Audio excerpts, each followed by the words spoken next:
Did you know that yesterday was National Signing Day? I work in the recruiting industry, and I'm going to be 100% real with you. I had no clue. That's a problem. That and more Thursday, Locked On Vols.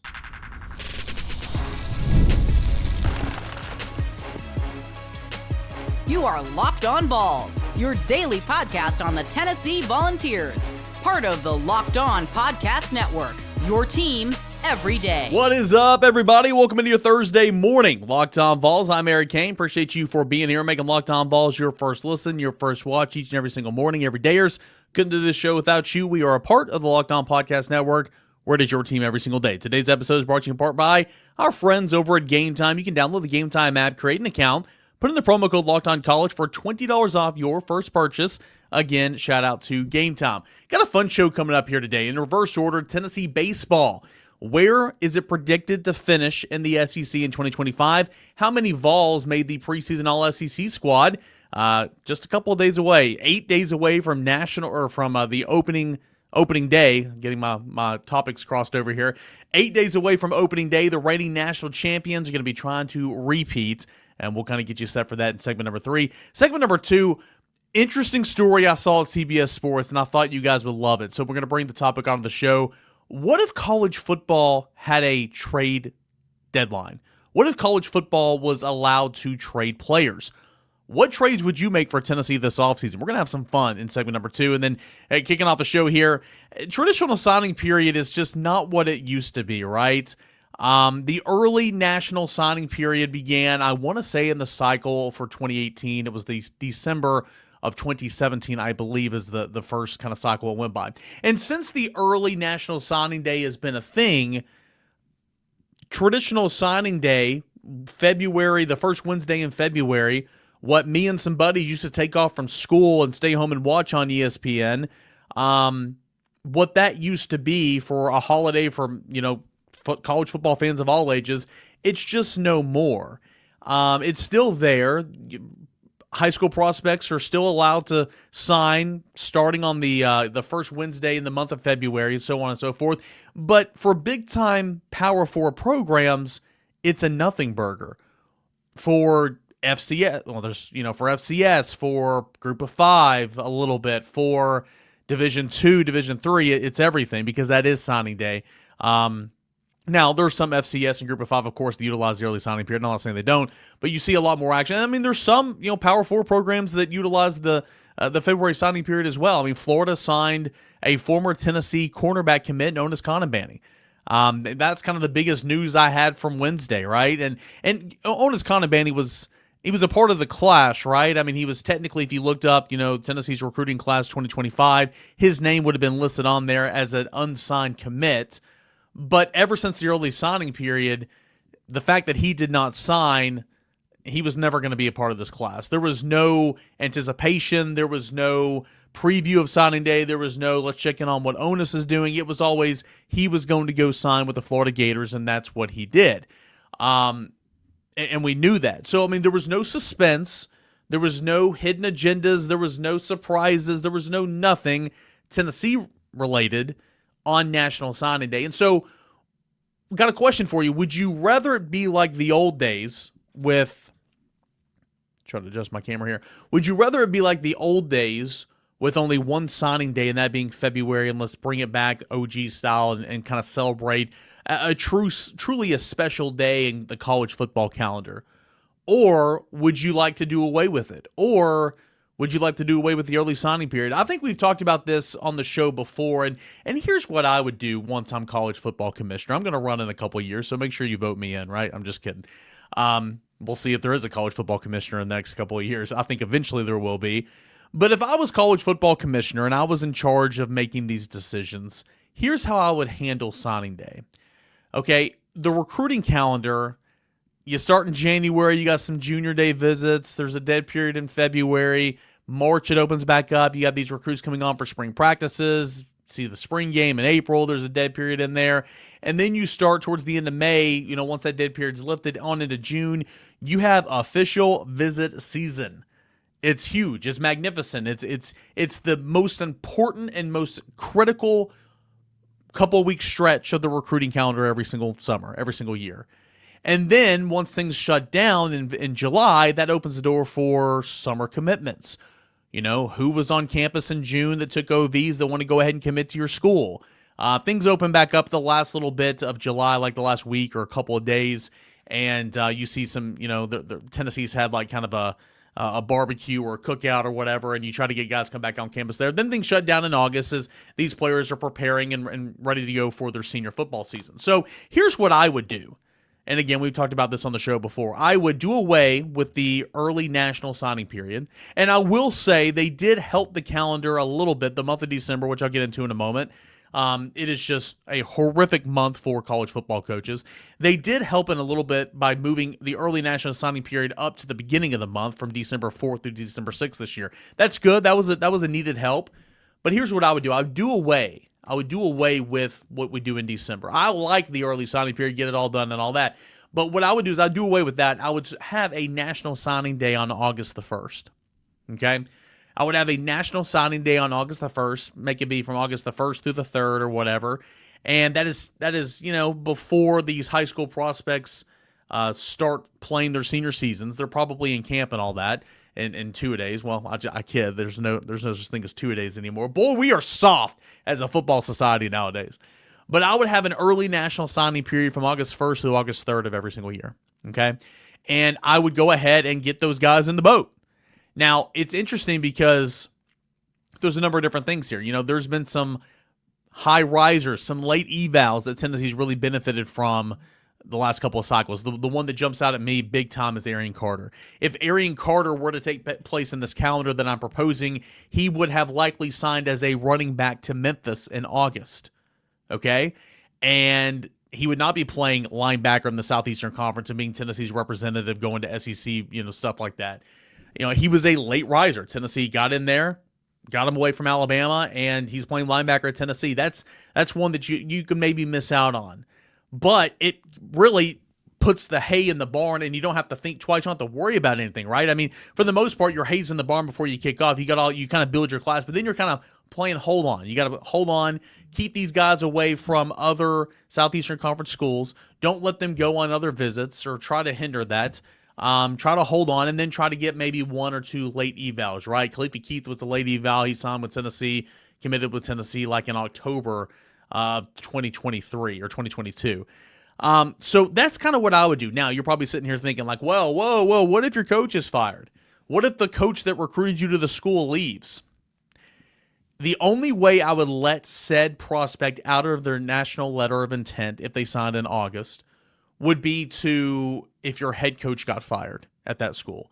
Then, just like with Alabama last year, Washington last year, Michigan last year, if your head coach leaves, you open things up and you can go, you know, have a period of a week or two to go and sign with another program. Or that just translate over into the February National Signing Day. So you're going to get a lot of these guys off the books already. Some of these guys that signed with schools in August, you would open things back up if your coach left or coach got fired or whatever. If your position coach left, I mean, hey, sorry, you know, that's we can't make exceptions for everybody. If you're going to a certain school based off one position coach, that's not a good enough reason to go to that said school, right? So I would do one in early August. Those that elect not to sign in early August or are unsure or who have coaching changes at school that they sign with will have the February signing day all to themselves. And I do think there would be some prospects that elect to wait and go to February. Now, you know, we get into the symmetrics of it. Well, can those guys still be early enrollees? Probably not. But back in the olden days, you could do that. I recognize that and all that. So maybe some haze in the barn, you're committed, you're going to go ahead and enroll. There's nothing stopping you from enrolling in classes in January. Go ahead and put pen to paper in February and be ready for spring practice. That's how it used to happen. But remember, there used to not be a lot of early enrollees. You know, this has only kind of been a common trend the last 10, 15 or so years. So that's what I would do. But more than anything, I think there should be an early signing period. But February, the first Wednesday of February, needs to have a little something. Because, again, I work at volquest.com. We're an On3 affiliate. What is On3? It is a recruiting website, okay? I forgot until Wednesday morning that it was National Signing Day because for Tennessee, there's nothing about Wednesday that we were paying attention to. Nothing at all. In fact, I can tell you right now, of the Josh Heupel tenure, I believe he's only signed 2 players in February. One was his very first His very first cycle, he got junior college offensive lineman J.J. Crawford. And then the second one, I believe, was Jason Jenkins, who is, no longer with the program, left via the transfer portal this offseason to go to Florida State.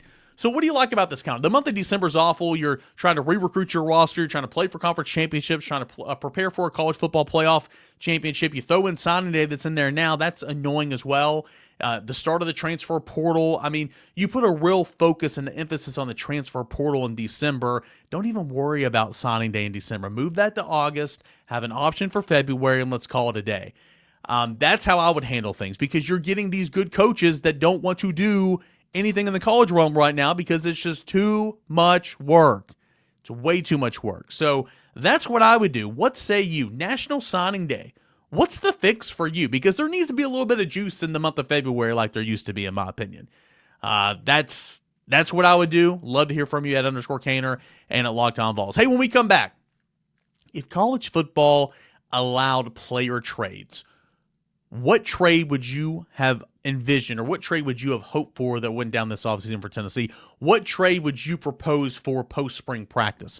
Think about it. Would love to hear from you. That's coming up next as we continue on here with your Thursday edition of Locked On Vols. Go ahead and stay tuned. Looking for tickets to your next game or event, whether it's a concert, a comedy show, a game, finding the right ticket at the right price can be a headache. But with the Game Time picks, it's never been easier. Let them tell you how it works. Let them tell you exactly how to do it. With Game Time picks, the app does all the work for you. It curates the best deals so you don't have to waste time searching through endless ticket listings.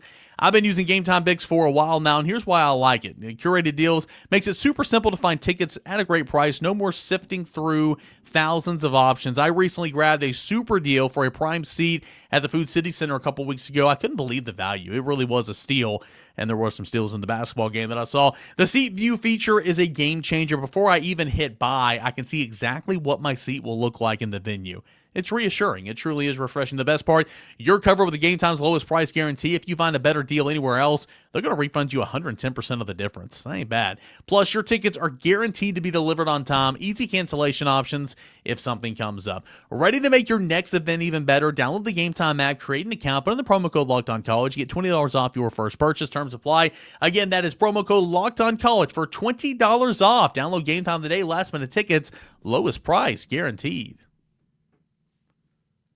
Interesting, not a proposal, because this is not happening. I'm not going to say it's never going to happen, because you'd have to collect and bargaining, you have to make employees and all that, sign contracts and all that. Maybe that happens one day, but an interesting theory that I saw at CBS Sports this week, and I loved it because I love chaos and I love the business side of things sometimes.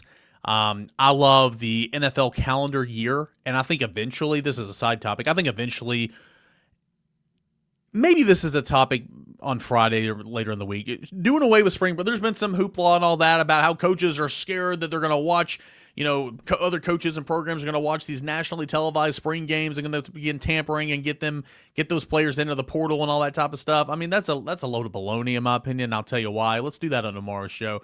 But doing away with spring games, going to more OTA-like things, that's something to think about. But here's something that I'm never going to say. I'm not going to say it's never going to happen, but it's certainly not going to happen anytime soon. What if you could trade college football players? So the player, we live in an era of player empowerment. The player has almost all of the power, right? Okay. So if players can leave, if coaches can leave whenever they want, if players can now leave whenever they want, why can't the programs decide to move them themselves, right? I mean, it's only fair, right? Sure, you're going to run into a ton of amateurism, issues. And again, like I said, they'd have to be employees. You have to sign contracts. I mean, there's a ton of mountains that you'd have to overcome to even have this be a possibility. But it's just something fun to think about. So CBS Sports put down a couple of different trade scenarios that I thought were really, really interesting. Like, say, if you could trade players this offseason, if you could trade players post-spring practice, if you could trade players in the month of June heading on to, before camp arrives, what would it look like you see in the NFL? An interesting trade proposal that they put out here would be Penn State running back Katron Allen for Alabama wide receiver Ryan Williams. They thought hey, you got two 1,000-yard rushers for the Nittany Lions. Put one of them on the trading block. Go out and get a pass catcher that's not a tight end for your quarterback and Drew Aller. think that would make a whole lot of sense. Alabama gets a proven running back in there to kind of put in it stable, and that's one of those trade proposals that I thought was interesting. Deion Sanders, because we have to work in Deion Sanders in every single podcast like I did yesterday or article that I read. Deion Sanders trading Notre Dame trading quarterback Christian Gray and linebacker Jaden Osbury for Colorado quarterback Caden Salter. Interesting note on here, they said that under this trade proposal, potentially Notre Dame would have to take on the NIL of what Caden Salter is agreed to at Colorado, which is believed to be a whole lot of money. So that's something that would be interesting. A quarterback, 2 for 1, right? I get 2 players to offset the price of a 1 quarterback in Caden Salter. This one I thought was interesting. Ohio State wide receivers Cardinal Tate and Brandon Inus traded to South Carolina for edge rusher Dylan Stewart.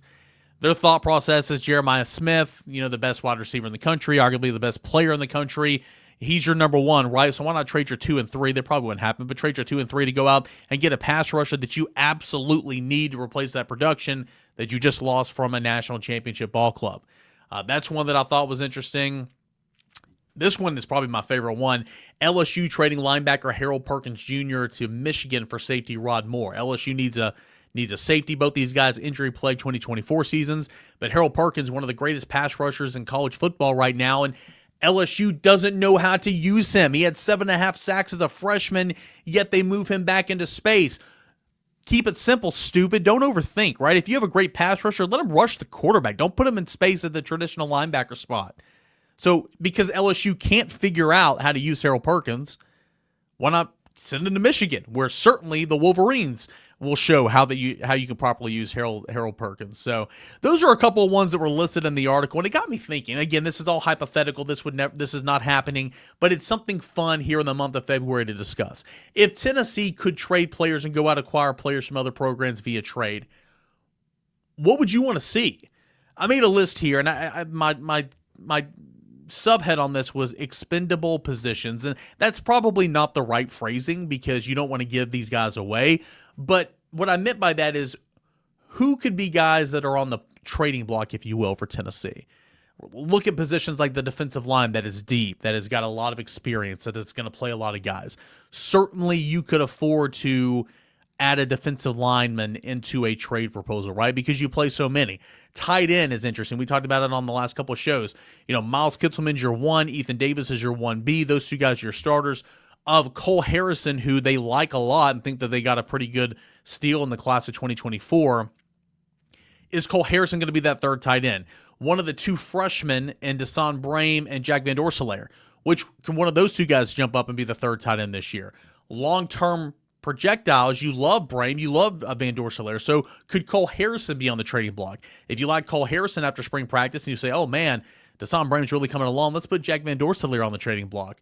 That's interesting to think about. Running back, we talk about it all the time. You've got Peyton Lewis coming back, you got Deshaun Bishop coming back, you added Star Thomas, and then you have Justin Baker and Juan Morris.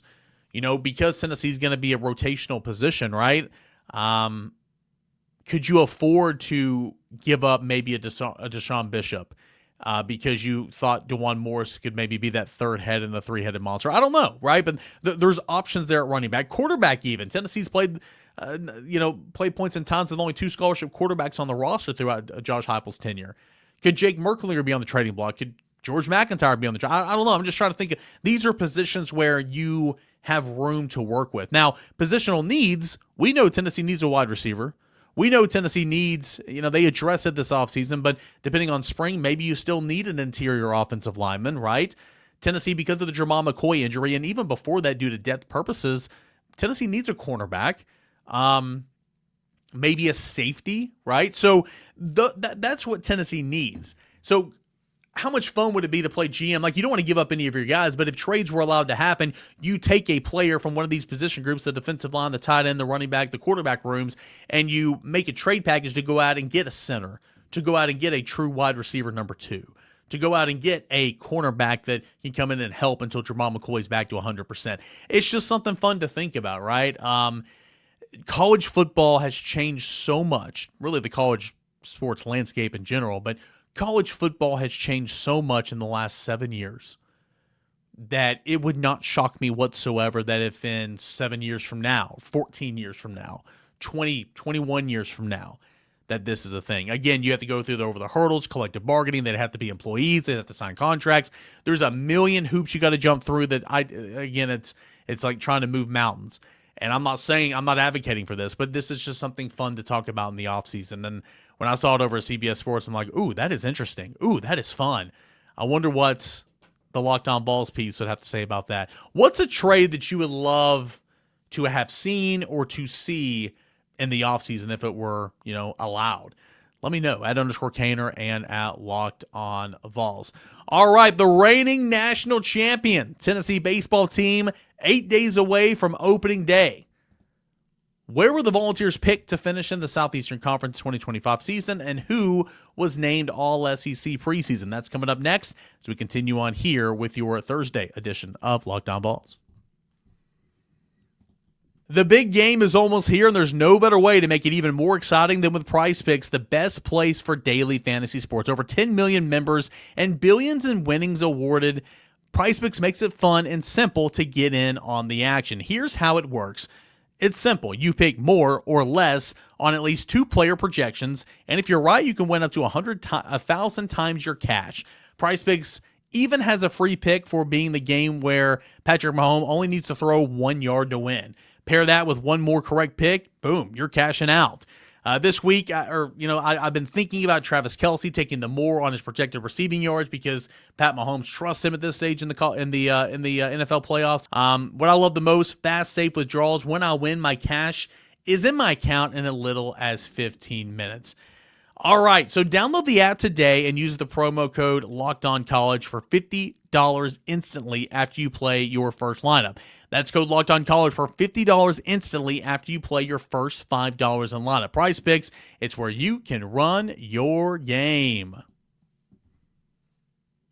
Should the reigning national champion Tennessee baseball team be predicted number 1 in the country? Should the reigning national champions at least get the benefit of the doubt to be picked to finish first in the Southeastern Conference this upcoming baseball season? Some fans would think that. Other fans think it's silly practice just to anoint the reigning national champion as 1 or 2 in these way too early polls and all that. We see it every January right after the national championship game. But here we are. We're on the doorstep of the 25 season, 8 days away from opening day, and the 5 national baseball polls have already been announced, their preseason rankings. Tennessee's as high as number 2 in 2 of those polls. They have a 3rd ranking, a 4th, and a 5th as well. Tennessee is a consensus top 5 team entering the 2025 season, and I think that is very fair. I do not think just because Tennessee won the national title last year, they should be preseason ranked number 1 or number 1 in the SEC. It is interesting, however. The team that Tennessee is behind in these polls is Texas A&M. Texas A&M, in the polls where Tennessee was ranked number 2, Texas A&M is ranked number 1. In the SEC predicted order of finish, Tennessee is ranked number 2. Texas A&M is ranked number 1. Pick to win the SEC ahead of the 25 season. Of course, Tennessee knocked off Texas A&M in the College World Series finals last year. It was an epic Game 3. Tennessee held on to win 6-5. Man, it was such a great game.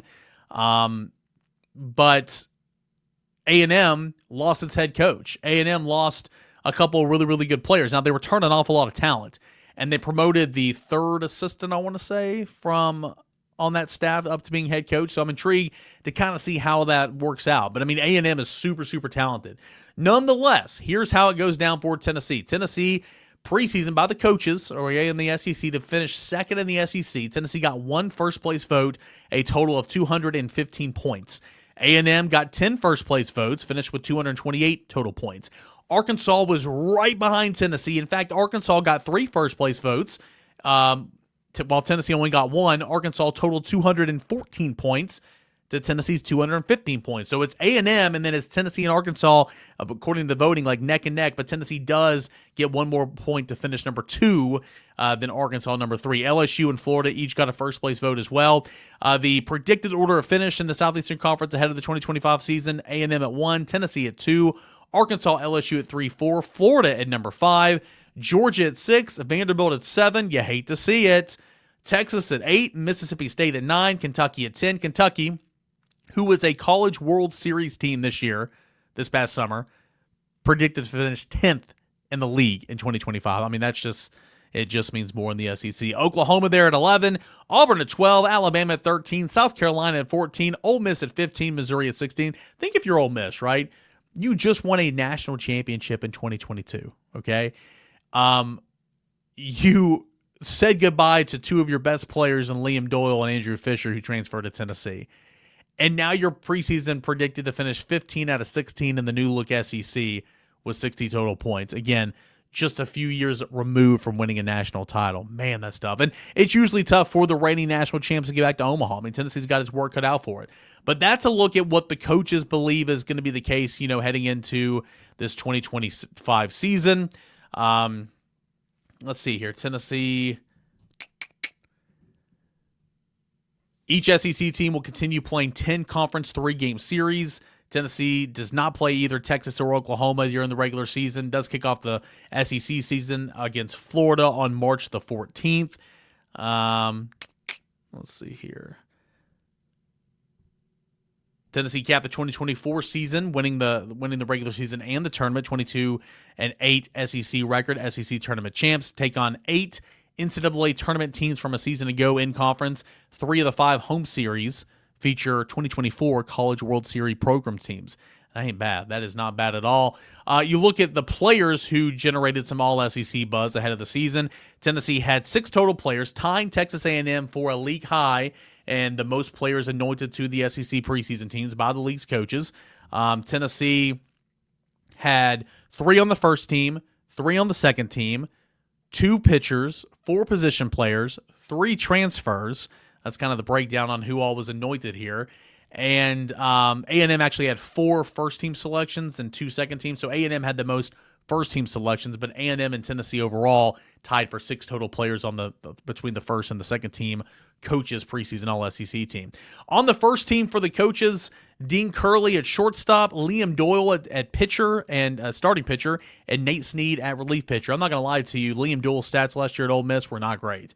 I think he's going to be a pro. I think he's going to be much better this year. He's dropped some weight, put on some velo. I think Liam Doyle is going to be really good for Tennessee this year. However, I mean, his stats did not warrant him being first-team All-SEC from the 2024 Ole Miss season. Nonetheless, he's there. So Dean Curley, Liam Doyle, and Nate Snead, your first-team representatives, while transfers Gavin Keelan at second base, Andrew Fisher at third base, and incumbent center fielder Hunter Inslee made the second-team All-Conference selection. So, pretty good grouping. I don't think anybody was his highest drafted player this upcoming summer. I'm fine with Nate Snead being on the first team. He absolutely deserves it. Andrew Fisher, from a power standpoint, deserves it, but you're not moving Gavin Grahovac from Texas A&M. Hunter Inslee's there at second team. That's fine. Gavin Keelan, new to the SEC. Who you're moving, is it Cade Curlin of Florida? Probably not. I think a number of these guys will be all SEC when it's all said and done. I don't think Tennessee got any snubs. I think this is a pretty fair representation for sure. High expectations for Tennessee coming into the 2025 season. There was a question on the VolQuest Mailbag podcast today. Somebody just said, hey, 8 days away from opening day or whatever it is, and let's go ahead and get the ceiling and the floor expectations for this Tennessee baseball team. And my floor, I think I said hosting a regional, but I should rephrase that. My floor is regional play. Tennessee's a tournament team no matter what. Just because, and probably hosting a regional, right? So I'll stick with that. I mean, the floor is hosting a regional. The ceiling is winning another national championship. I would not have said that this time last year, and I would not have said that. I would really not even have said making it to Omaha this time last year, because, and I still believe it. It is just so incredibly tough. I mean, there's just to make it through the SEC schedule, then make it out of regional play, change formats, win a best of a 3 series, best of a 3-game series. There we go. Go to Omaha, do the whole thing over again in a 2-week span, and be the last team standing. Tennessee just did that. But looking at the recent history, Tennessee's been to Omaha 3 of the past 4 seasons. The one season it did not make it to Omaha was the number 1 overall seed. I mean, the baseline here, proof is in the pudding with Tony Vitello, Josh Elander, Frank Anderson, and staff. So my ceiling is absolutely going to be another national championship for Tennessee. The floor is hosting a regional. That is where this program is. That is the quality of depth, the quality of arms. Now, it doesn't mean this team doesn't have questions entering the season. It has a ton of questions entering the season, and we're not going to figure those out until a couple weeks into the year. But Tennessee baseball should be a really, really good baseball team this year, and the predicted order of finish and the coaches poll all SEC teams ahead of the season reflects that for sure. Where do you think Tennessee, how far do you think Tennessee is going to make it this year? We'll continue talking a little Tennessee baseball here on Locked On Vols as the season is a week from tomorrow from getting going. Appreciate you guys, as always, for making Locked On Vols your first listen, your first watch each and every single morning. Hey, let's get to 15,000 subscribers on YouTube. Please subscribe to the channel, download these episodes, tell your friend, tell that Tennessee fan in your life all about this show. I hope you guys enjoyed a little 2 episodes yesterday. That second episode, if you didn't catch it, I spoke with Brian Smith, who has a new show here on the Locked On Podcast Network called The Portal, talking all things transfer portal and recruiting. Had a great conversation with Brian Smith yesterday. If you want to hear more on Tennessee recruiting, roster outlook, portal talk, that was the second episode I published yesterday, so go give that a listen and subscribe to his show. Please go ahead and do that. Appreciate you guys as always. We'll get you set for Tennessee in the Oklahoma game this weekend and everything else in the college football world on tomorrow's Locked On Vols. Until then, enjoy the rest of your Thursday, everybody.